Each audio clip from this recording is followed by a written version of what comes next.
What's up, Metroidvania fans, and welcome to my submission for FFR 2026 Summer Edition, live in Charleston, West Virginia, June 4th through 8th.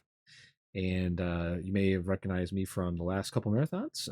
My name is Tony Ortiz. Very excited to be going again this year. Whether or not this gets in, you'll see me there, volunteering and all that, and maybe playing some other stuff. But we unfortunately did not get the new Bloodstained game in the first half of this year. So hopefully we're going to get it in the second half of 2026.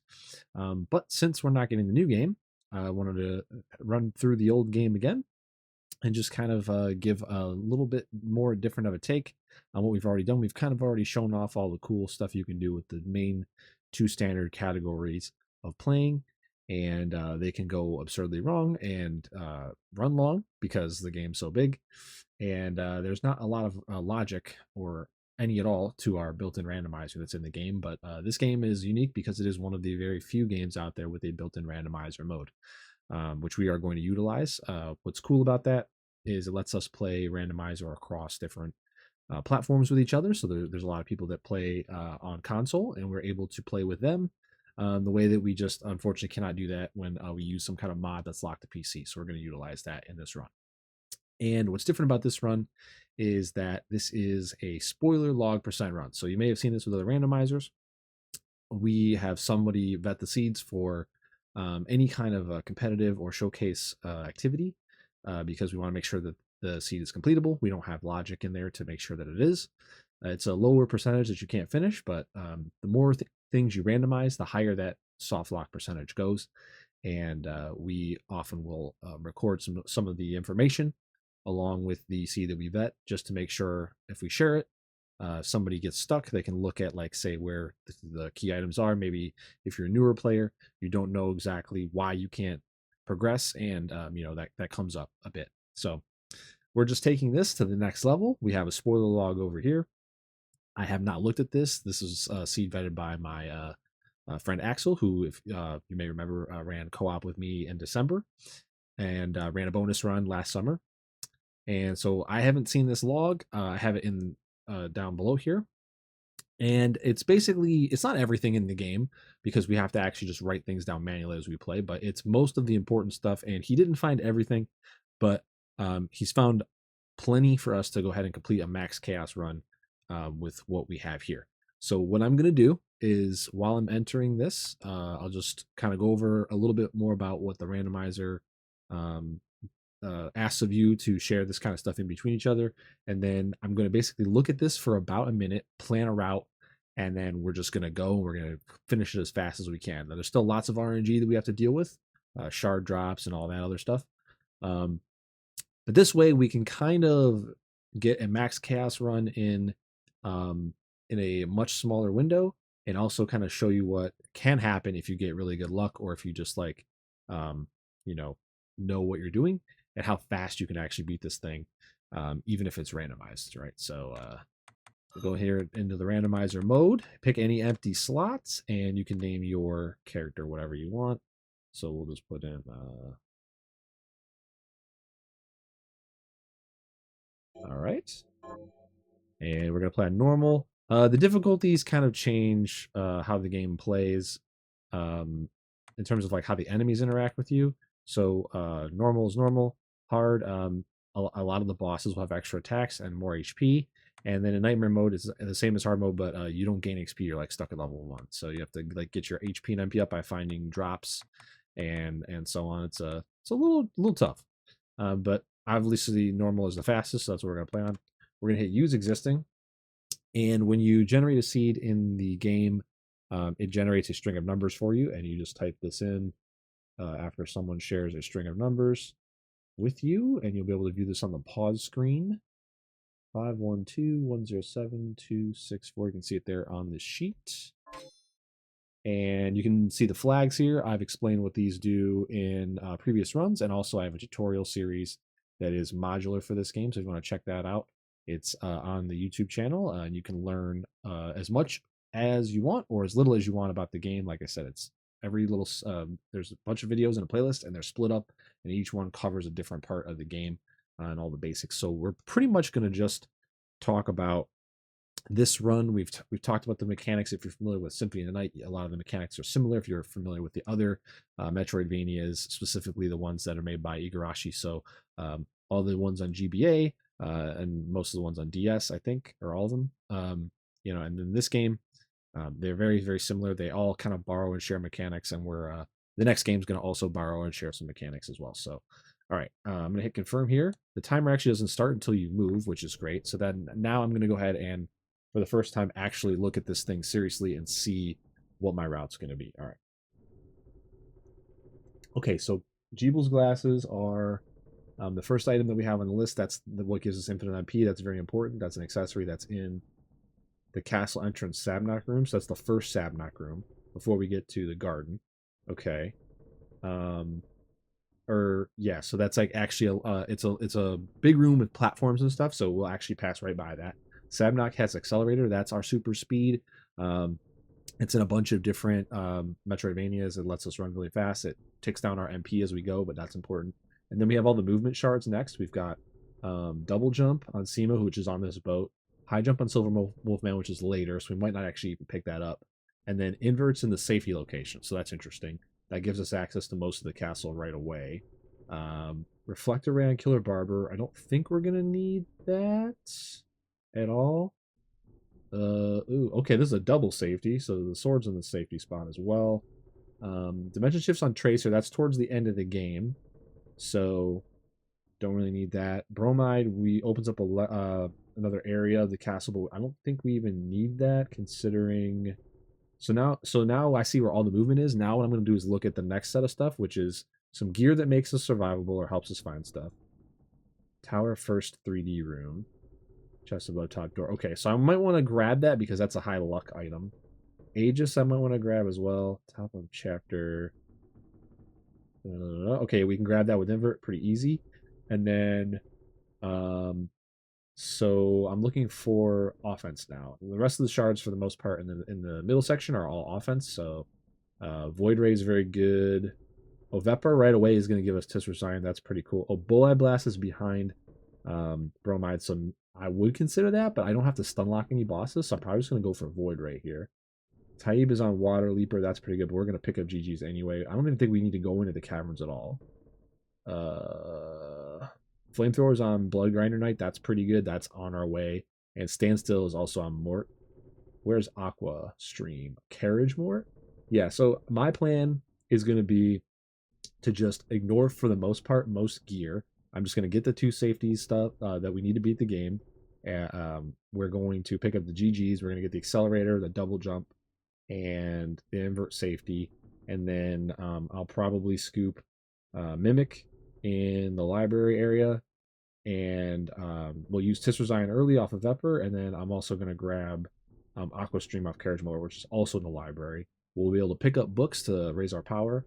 And I think that's all we're going to need. So this is probably going to be under an hour. All right, and I'm going to go ahead and the timer's in the bottom left. It's built in. And I'm going to go ahead and start it in 3, 2, 1, Bloodstained. All right. So one of the benefits of having the spoiler log, especially in Max Chaos, is that we don't have to check a bunch of item locations that we normally would check as well. I'm still going to check some initial stuff early just to see if I can get some money to buy some healing, just in case things get a little squirrely. But I also want to kill this enemy because this enemy has double jump. So, all right. Didn't work out. The free DLC gear is what you saw me equip there. And basically, if you buy the game in any form, this should come with it. And what that's going to do is, if you put all these items on, it gives you a nice... We don't have to come back here. I don't even need to check that one. Gives you a nice bonus to strength, which makes you hit a little harder. And it also has a short sword that is much higher attack power than your fist. In this game, Miriam's fists do not do very much damage. She is not like Alucard. And this helps a lot because in Max Chaos, you're not guaranteed any weapon to be in any chest on the ship, nor are you guaranteed a good shard drop. So to beat the boss to get off the ship sometimes is really, really bad. You know, if you don't have any offense to get off the ship. Another note here, I have music turned off just so that, you know, everything's good. On the audio, you can hear me clearly and everything during the submission, and, you know, we'll turn the music on, of course, when we play live, because the soundtrack in this game is pretty good. Okay, so I'm just gonna pick up some of these chests because I want the money, but also any of them that I get that have like a decent weapon in them, I can always switch to that weapon a little later when I'm willing to break the set bonus. And I'm also just killing a couple enemies here and there that I'm walking by anyway, because again, the same thing, you can sell shard drops as well, so just want to grab some money and see what I can do. Especially because we're going to have a pretty sad farm here, because Seema is, although the little jellyfish guy is supposed to have the same drop rate as most other enemies, he's notorious for being stingy with his seed drops, or his shard drop, so yeah, double key, we're not going to see any of those guys. So this guy right here is probably our best bet. And I'm going to go ahead and stretch my hands while we're farming this guy. Alright, so while we're farming this guy, since I don't have much else to talk about that's relevant right now, I'll just go ahead and talk about some of the basics that I mentioned you can see in my tutorials, and you can hear us talk about in a lot of the other showcase runs we've done in this game. So our backdashing is the fastest way we can move without any kind of accessory that helps us. And it's very similar to Symphony Night in that game you hit backdash and the shield button and then the backdash button to cancel the backdash and then backdash again. So you cancel the recovery frames and you just move at a faster rate backdashing than you would by walking forward. And in this game, the only difference is you don't have a shield, but you can crouch. Like in so, and the crouch actually cancels the animation for quite a few things, backdash included. Alright, that's what we wanted. And that took me about, what, a minute and a half? But that's going to save us a ton of time later, because if our only movement is the invert shard, which turns the map upside down, even with Accelerator, there's going to be a lot of time wasted just by using invert, because it takes a second to turn the screen around.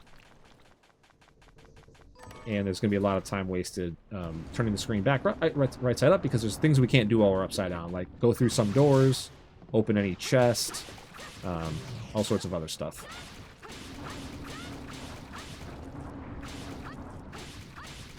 It's hard to get a 0 cycle or a 1 cycle here with this sword, but I might be able to do it. I don't know. Let's see. Nope.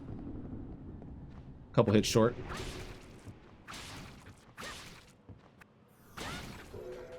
Okay, so we're going to get a really nice piece of offense right here. The purple shard.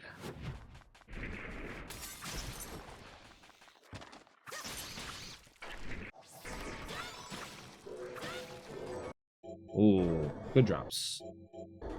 Alright, standstill is going to come up later. But yeah, the game has 5 different equipable color shards, and then a 6th category of shards called, and they're all distinguished by color. The movement shards. Alright, so I kind of already know what I'm doing here. I'm just real quick seeing if I have a... Yeah, I think I had a silver to enhance this, so I think I'm good there. And... Okay, yeah. Food is not shuffled. It can't really be shuffled. I'm going to take a save just for safety. But yeah, our shards have a different... one equip slot for each shard. So red, blue, purple, green, yellow. And then... Actually, let me see if there's... waystones here. Nope. Guess we'll just buy 2 pieces of food for now. I think there was a skull necklace in the shop. We're going to buy that. As you can see here, they are. And so red shards are just like regular magic. You press the button, it does the thing. That's pretty much it.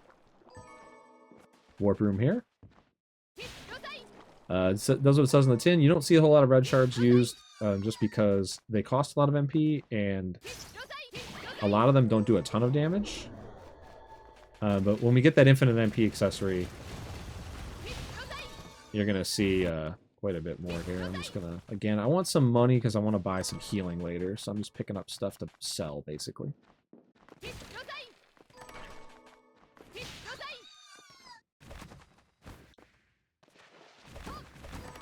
Okay, and let me finish explaining shards, and then I'll explain this new movement that I'm doing here. So, blue shards, there's only 9 of them. They modify the game in some absurd way. Like, there's a healing one, there's one that makes a shadow clone of you. There's a few good ones, one that's like puts up a really, really good shield. But the main blue one that we want is Accelerator, that makes us run really fast. And then, if we can find it, the standstill one that I already picked up is really good. It costs a lot of MP, but the super boss of the game uses it. And what it does is it stops time. And it doesn't work on most bosses, but it works on the second stage of the final boss. So it's a great incidental shard to have. And you're going to see how broken things can get because there's the glasses we want. And now I'm going to break my set here. I'm going to put on this ring that has some extra luck. And I'll probably just grab this flame whip. That's probably the best I have. Blitzgang, I guess. Sometimes it's going to be faster to just melee attack stuff.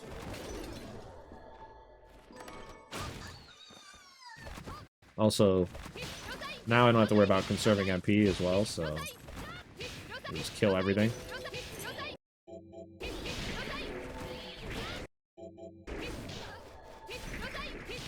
The early luck ring is going to be pretty good for us, too. There's all sorts of things I'm skipping. I would have maybe done quests and stuff before. I'm also looking out for a couple HP ups. I wouldn't mind having a couple HP boosts just in case, so I can take some hits. Anyway, so back to shards. Purple is directional, so you have to use the other stick to kind of aim them. Ah. We want to farm this guy anyway, so I don't want to jump up there right away. So you can see here the purple shard, it's like you can kind of aim it, and some of the purple shards have a single use cost, and some of them have a per second MP cost. So you can kind of like push the button and let it go. And what this does is it enables some shards to be really, really good damage because you only get charged MP for how long you have the button pressed. So if this costs 50 MP per second, and you only press the button for 2 frames and let go, it charges you 1/30th of that 50% MP cost to, you know, do whatever the shard says it was going to do on the tin. And that's great because that means, you know, the first frame of pretty much every directional is active, but the second frame is not, right? So like I don't just do 51 damage here every frame. I do there's a cooldown basically, or a lag time on how long it's going to take for the next frame to be active. So what you can do is frame 1, let go, not spend the MP, and then depending on what shard it is, you know, you'll get used to how often you can do damage to an enemy with it, and then you can try to do damage on the next available frame, and press the button and only spend a few MP on it. Now, since I have infinite, I can just hold here, and I can get the most efficient set of kills. But this guy, again, most enemies in the game are 4% drop rate, so he's kind of being stubborn right now. Things can go bad. You can kill 100 enemies without them dropping their shard. It happens. But we have a luck ring, which is going to help us out a little bit. Alright, there we go. Alright, so... Alright, and now you're going to see what we can do with this. Right, and this is another reason I grabbed double jump. I might have to reset this guy. There we go. Skip the whole visit to the inside room there. Okay, save point. We'll take the save. I'm just checking to see here if we've got a warp room, because this is close. This is the closest area to the end of the game and in the last section. All right, awesome. On Max Chaos, warp rooms and save rooms are shuffled. There's a couple warp rooms and save rooms that are not.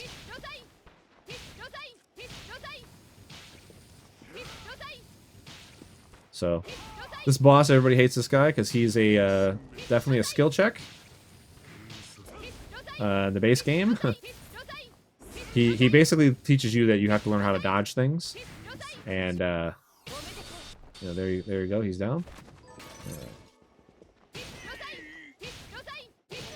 So now I'm gonna motor on over to the safety location for invert, pick that up, and then I'm gonna swing around to the safety location for the Zangetsuto sword, pick that up, and then it's a race to the library where we've got a few other things waiting for us that we would like to have. We'll pick up some books from our boy OD. And then, well, that's actually a good red. I don't hate that at all. And then from there, it's basically we're just going to farm Mimic for Void Ray, which is a better version of the shard that I'm using right now. Okay, and then we'll take that to the bank. And that's pretty much going to be it. I do kind of want Flamethrower, but then again, I don't really need it. Because I think I'm just going to grab Aqua Stream instead, which is better. Another thing you can do is just kill a couple extra enemies to gain some levels. Your stats do go up a little bit when you level up, so. We've got to go up this way. Okay. And then the last two categories of shards that you can equip with the menu there are greens, which that lamp would have normally in vanilla, which are pets, and then yellows, which are passives. They just literally just do a passive thing for you, and that's it. Then the movement shards, you can toggle them on and off, but they're always equipped. They don't take up a slot, and that's for, you know, double jump, high jump. This invert shard here that I'm using, deep sinker, which sinks you in water, and the shortcut shard, which lets you save gear sets and like flip between them quickly.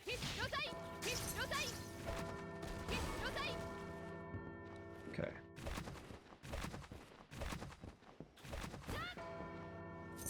Okay, bell hits the floor. We break this. Come down over here. Alright, and then our Z-Saber is going to be down here in the safety location, which is hilarious. The game often does not utilize these safety locations properly. They're meant to be here if the the logic detects that that spike breastplate is actually pretty good for what we're trying to do here.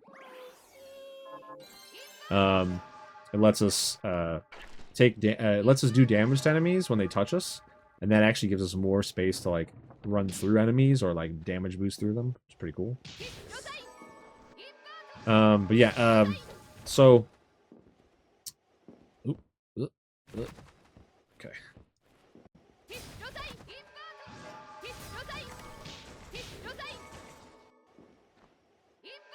There's something good here, right?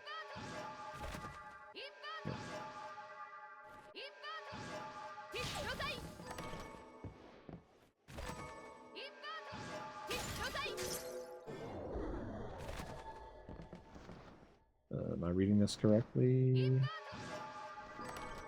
Ah, yeah, Aegis Blade. Cool.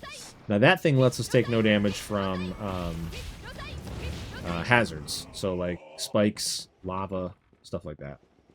So that's nice to have as well. Okay.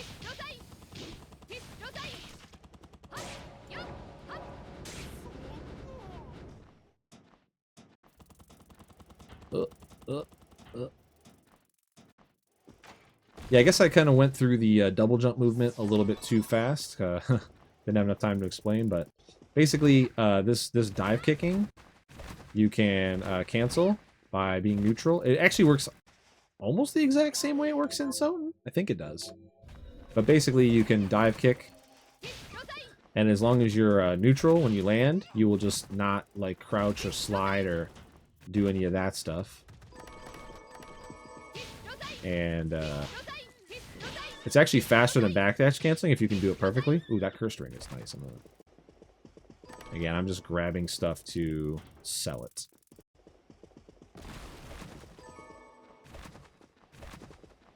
and buy food. Okay, so here's our Richter of the game. His name is Jeeble.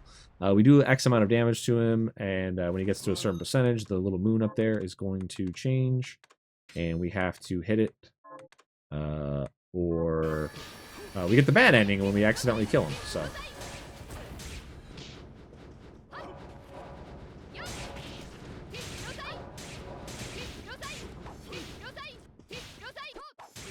And also just melee him.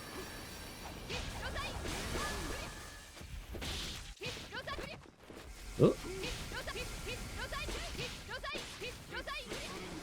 So this Rosian directional shard, it does have a little bit longer of a delay on how often it can deal damage.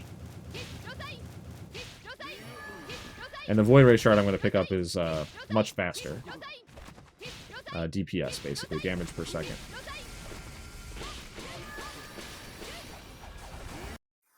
There we go. You slash him in with this sword. That's Gremory. That's the little entity controlling him up there. And now Gremory is going to go to a room in a different part of the castle. And from there, Gremory will be slashed again by us with this sword. And that's what leads us to the last area of the game. So that's why you need Zangetsuto to beat the game. The other thing we need to beat the game is called a purple shard called Dimension Shift. It normally drops off of the last boss, which is where you fight Gremory yourself. After you slash her, she retreats deep into the last area. And then you go and fight her, and then she gives you the Dimension Shift shard, and there's solid walls you have to use the Dimension Shift shard to basically teleport through. That blocks the final boss. So those are the two items we always need, no matter what we're doing in the game. Ow.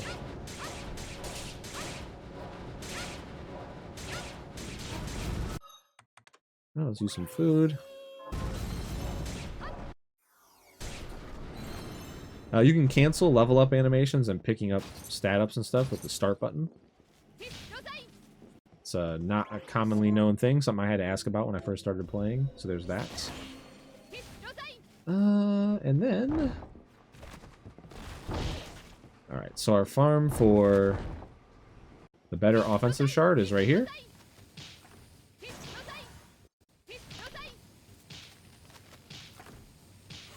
Might actually be faster to do it this way.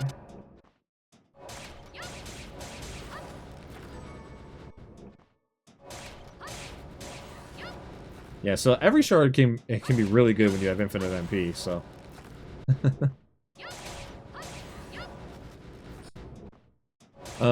Let's see, what can we talk about while we're farming here? Oh, melee. This game has a very interesting system to do melee damage.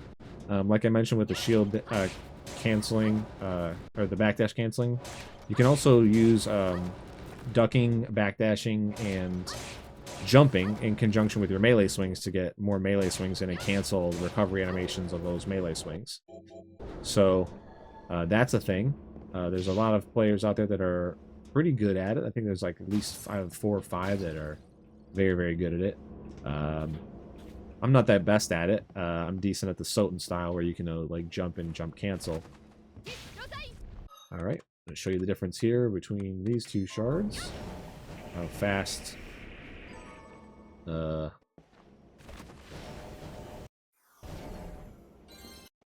these do things. And this guy has Aqua Stream.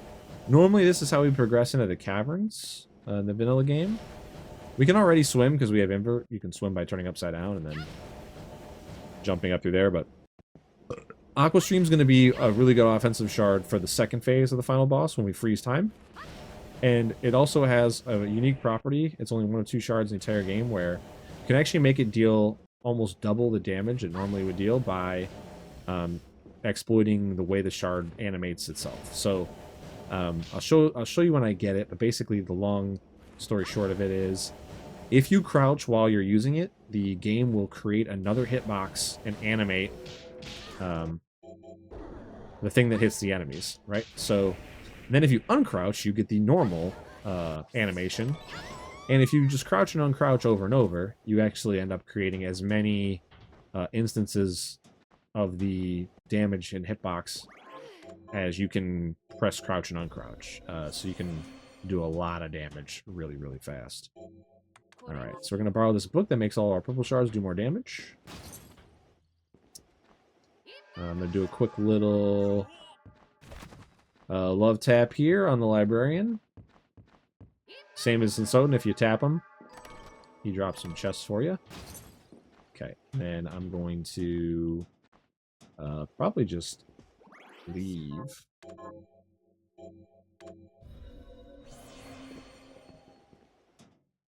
Alright, we need a teleporter room. Let's see, teleporter room? No. So yeah, this is pretty much, we're just cruising now. And there's not much else to it. It's basically just run to the end of the game now.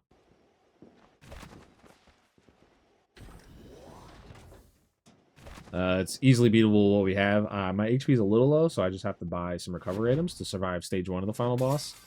But stage 2 is basically going to be free on this one.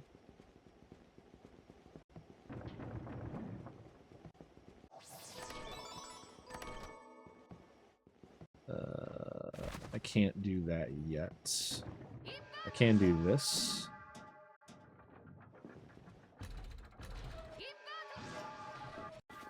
Okay. Well, I can kind of show the that's the double jump movement.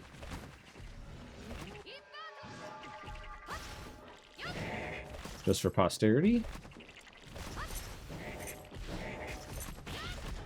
You can dive kick off things' heads and get another jump, which is fun.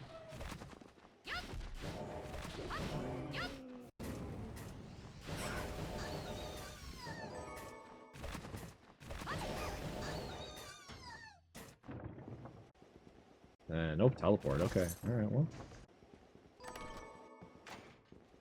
I don't have a way to go back to the beginning part of the castle, so I'm just kind of speed running to where teleport rooms might be. I don't have the item that lets me teleport back. It's called a Waystone. It's normally available in the shop in vanilla, but with Randomizer, all that gets shuffled, so you don't always have them available. Shoutouts to Graham. Okay, another check for a Saver Warp right here. Unlucky. Alright, well, we may as well just run the rest of the way because we're already pretty close. So.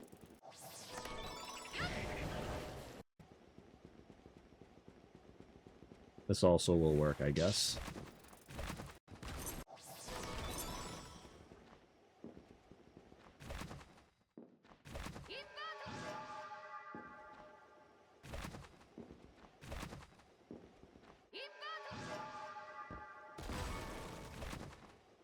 Again, just grabbing these.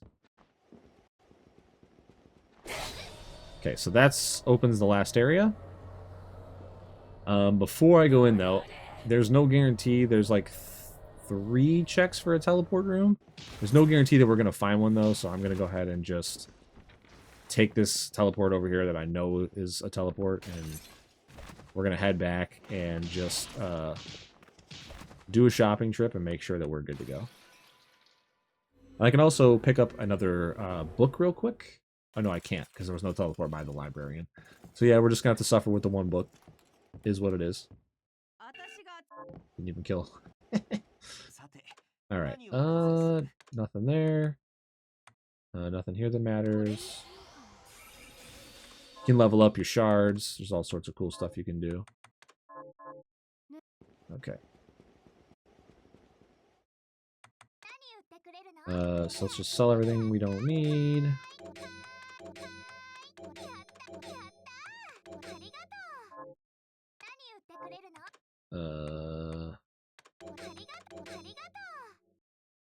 We're gonna put the cursed ring on. I don't want to sell my luck ring because I do have to farm one more shard.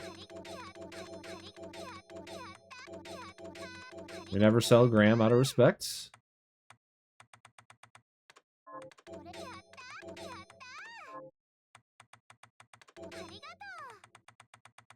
Okay.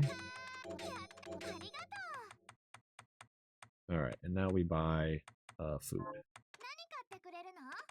Buy high potions. Alright. And we're safe. We should definitely have the save room on the way there, so I'm not too worried about that. And yeah, this is pretty much it. This is how fast you can do things when you know where the things are. And when they don't get yeeted out of existence and overwritten by stuff, yeah. I don't want to talk about it to discourage you from playing, because this is an awesome game and an awesome randomizer that they kind of like makeshift made. They wanted to do a roguelike mode and ended up not being able to deliver on that, so they ended up making a randomizer mode instead. So that's pretty cool. We just got gifted something that we weren't necessarily going to get. That kind of is right up our alley here. It's a randomizer marathon, so yeah. But things can get deleted. It's rare. The game is on its final patch. In the state it's in, it's not going to be touched again.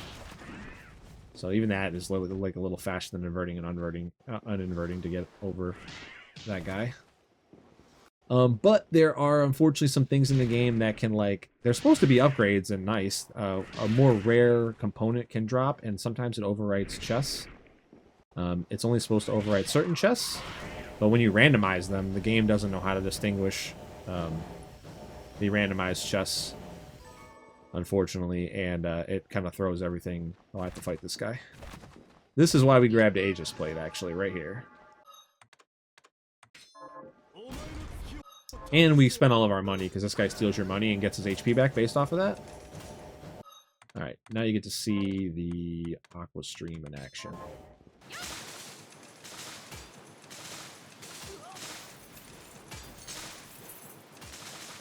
So if you stand on the ceiling, this guy doesn't have a whole lot of answers for you. And there's spikes up here to stop you, but this armor that you need to actually get to progress through the game in vanilla just completely negates this part, and yeah. This guy has different dialogue based off of how much money you have.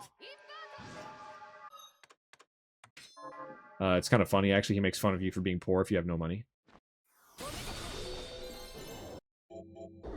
I have Japanese voices on, so...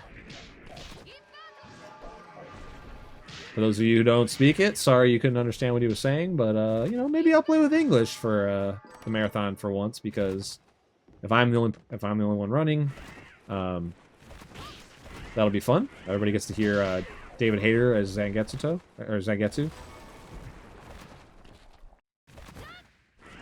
And typically I run on Japanese and Axel will run on English when we do like a co-op, and then it's fun to switch between the two. Check out the December run if you want to check that out. I gotta be careful here. These things do a lot of damage. This is the end game area. This is the last area. So even these ice elementals do a lot. So I mean, I have the food, but it's just time loss if I just take it to the face. Alright, and I do have to farm an enemy to get to... I should actually put this back on. Can I find a head? No, sure. Why not? I'm gonna leave the luck on. I have to go... Left is where we want to go to beat the game, but the enemy that has DS is only in this room right here. And unfortunately, I don't have a great quick way to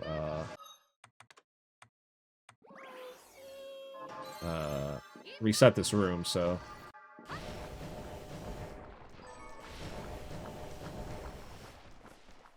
Probably this is the best bet.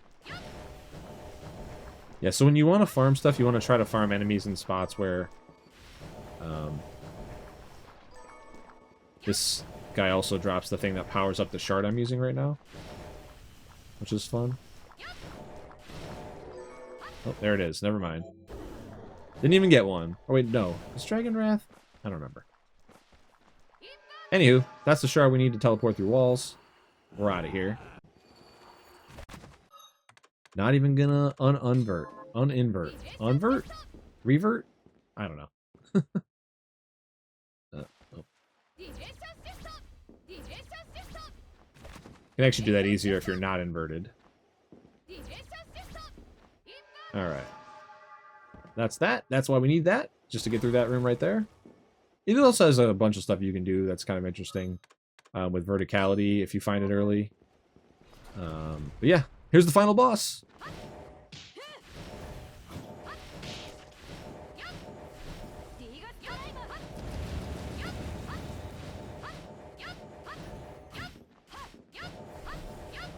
Dominique is a character in the game. She's normally running the shop, so spoiler alert, a little too late. She turns on you, and she becomes the game's final boss when you get through a certain specific event in the game. But she is a holy priest type person, so she's actually weak to dark damage, which is convenient, because some of the best shards in this game, the two best shards probably, are both dark, so... She has lots of broken moves, as you can see. Way easier to fight her with double jump, accelerator, and infinite MP. I almost never metal her, so there you go. And say hello to Ball. We have 3 heads of demon here. We have the Oni demon face, we have the lizard demon, and we have the cat demon. You're not going to see much of them because, like I mentioned, that standstill shard we picked up earlier works on these guys. And that's all you're going to need. You can kind of see what it's going to do. We just have to wait, basically. Dominique's still here. She possesses one of the heads. What that does is it makes that head have way less HP for us to deal with. And we just have to kind of like wait for her to get in a position where she's hittable. And this is going to be it. And time's going to be when it takes its last bit of damage. The timer will stop automatically in the bottom left corner there. And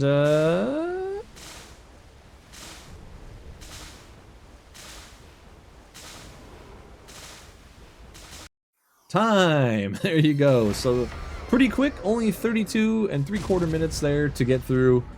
And it does turn the randomizer into a little bit more of a speed run, but it can go a lot worse than this. I mean, you can vet a seed where I have one that we may be able to play where the dimension shift shard at the end is on an enemy that's you might not even know where to go to find them. It like only spawns if certain conditions are met, only in a single room. So I mean that's a much more complex routing situation. And then you can have stuff that takes you all over the place. You might have a linear seed where you've got to go to this place to get this, that lets you into this other section to get this next thing, and then you want to go over here to farm the damage you need, and it can get a little bit more convoluted. So estimate's probably going to be 30 minutes to an hour, so I would say like the upper 60. And also you can lose a lot of time to farming the shards, if you just get bad luck. So yeah, that's a quick and easy one that can slot in pretty much anywhere. Way less smaller of a time window than our normal runs would need. And you can check out more runs. Shout outs to Curry the Kid right here, who we unfortunately lost this year after a long battle with cancer. He's been with Iga for a long time. All the way back to early Konami when they were, working together, and worked a lot on the new game. So pay tribute to him. Buy that Scarlet Engagement, Bloodstained new game that's coming, hopefully sometime before the end of this year. And hopefully we can showcase this one last time before the new game comes out, and that takes over all of the Bloodstained community. But yeah, it's been a lot of fun doing this. It's been a lot of fun representing the community. We're all over the place. We're spread out. We have a lot of players that are from different parts of the United States. We have players in Europe. The best player is from France, and our community, like Paragon, is from Germany. So shout outs to them. I've said it before in my thanks, but I want to thank all the players that are in the race Discord. All the players that vet.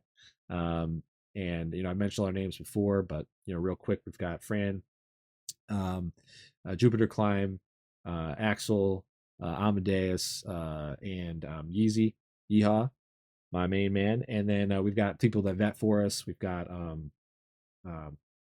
Rainbow, #1 vetter for us.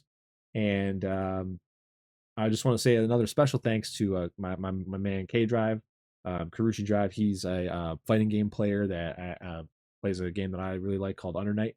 And he actually found, this game, and then he kind of wanted to play the randomizer, so he found my stuff, and he's already run it twice for GDQ in the February event, and then Hotfix recently.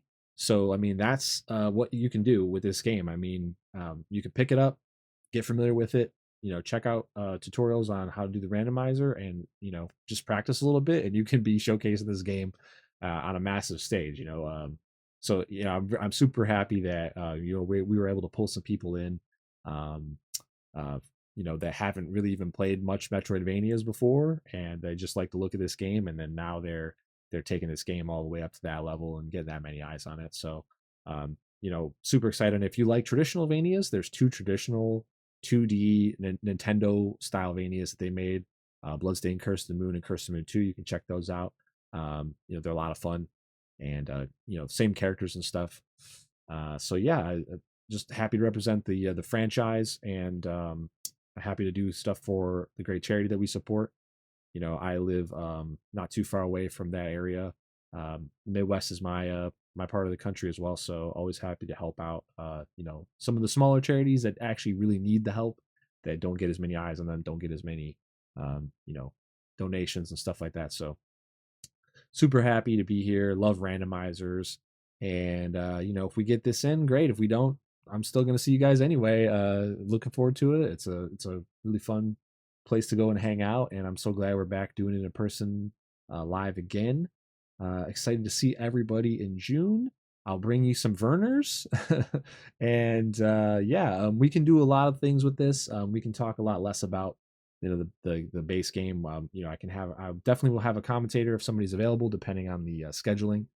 So I have some people on the West Coast that can maybe do it if it's a little earlier. I've got people in Central Time, and then I hopefully can grab somebody that will be able to kind of talk, because again, randomizer, when you play, it's difficult to commentate your own game, especially when you have to look over at a log and make sure you're following the route, and you got to think about all this extra stuff as well. It's almost more difficult than just going through every location, checking everything, and kind of like noting. We have an in-game, list that kind of like shows you what enemies have dropped shards and all that, so you can always look back if you forget. But when it comes to picking up items and stuff, if you're not paying attention, this can go really south. But yeah, can't wait. Excited, and keep on playing randomizers, folks. All right, hopefully we'll see you. I will see you guys in June, and hopefully we'll see the game at some point during the marathon again for one last ride. All right, guys, thanks for considering the submission, and closing out the December marathon was one of the most fun things I've ever done, I have to say. So love the FFR admin team. You guys are the best. All right, take care.